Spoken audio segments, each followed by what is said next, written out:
మీరు ఎవరైనా కానీ తీసినాక మీకు మంచిగా ఉన్న చూడరు మీరు ఎవరైనా డిమాండింగ్ చేస్తున్నారు.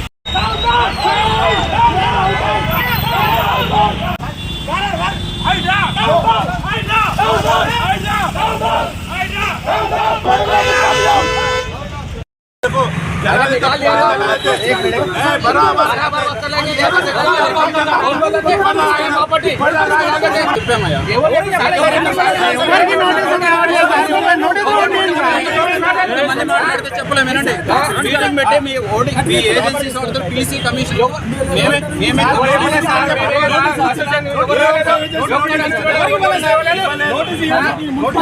బాలాపూర్ చౌరస్తాలో లీగల్ హోర్డింగ్స్ కూడా హైదరాబాద్ వచ్చి తీసేస్తున్నారు. మొన్నటి వరకు అంటే ఇల్లీగల్ అంటే ఊరుకున్నాము, కానీ ఇప్పుడు లీగల్ కూడా తీసేస్తున్నారు.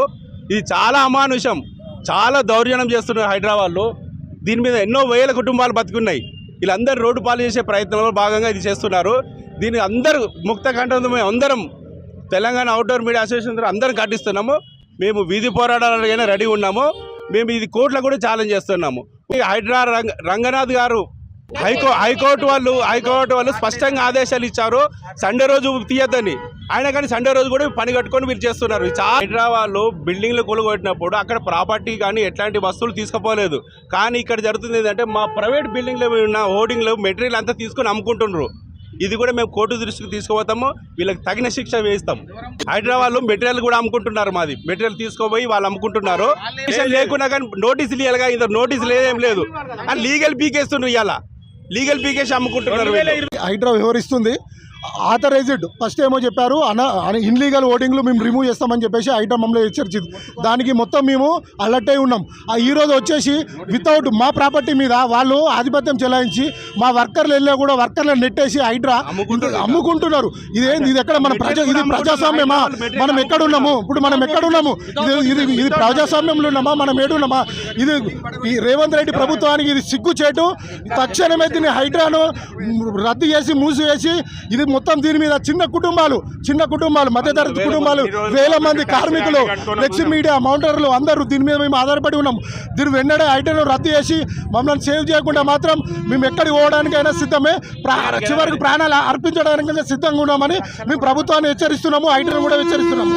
రంగనాథ్ గారు ఏం చెప్పారంటే లీగల్గా బుద్ధ భవన్లో ఉన్నప్పుడు అందరం వచ్చాము యాడ్ ఏజెన్సీ వాళ్ళం 70 మందితో మీటింగ్ పెట్టారు. మీటింగ్ పెట్టినప్పుడు వాళ్ళు లీగల్గా ఉన్న వరకు మేము టచ్ చేయమన్నారు, ఇల్లీగల్ ఉన్న వరకు తీసేయాల్సిందే అని చెప్పిండు. ఆయన టైం ఇచ్చాడు, మేము తీసేసుకున్నాం. కొన్ని వాళ్ళు తీసేసుకున్నారు.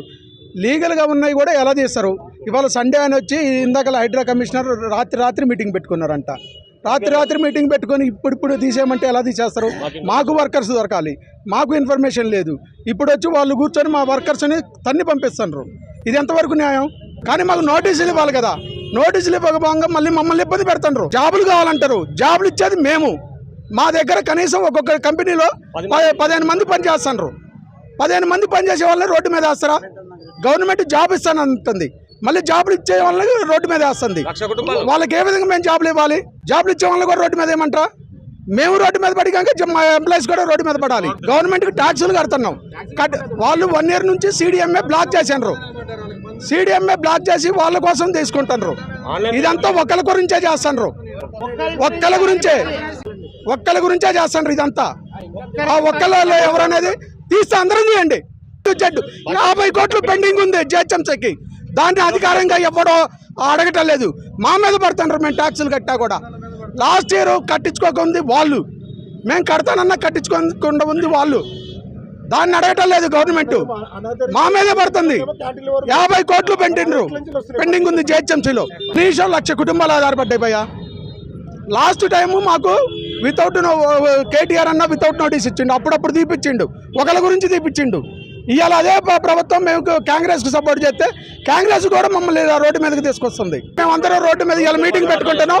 రేపు దాని నుంచి ధర్నాల సీఎం గారు అపాయింట్మెంట్ ఇస్తే సీఎం గారిని కలుస్తాం, మా బాధలు కూడా వివరించుకుంటాం.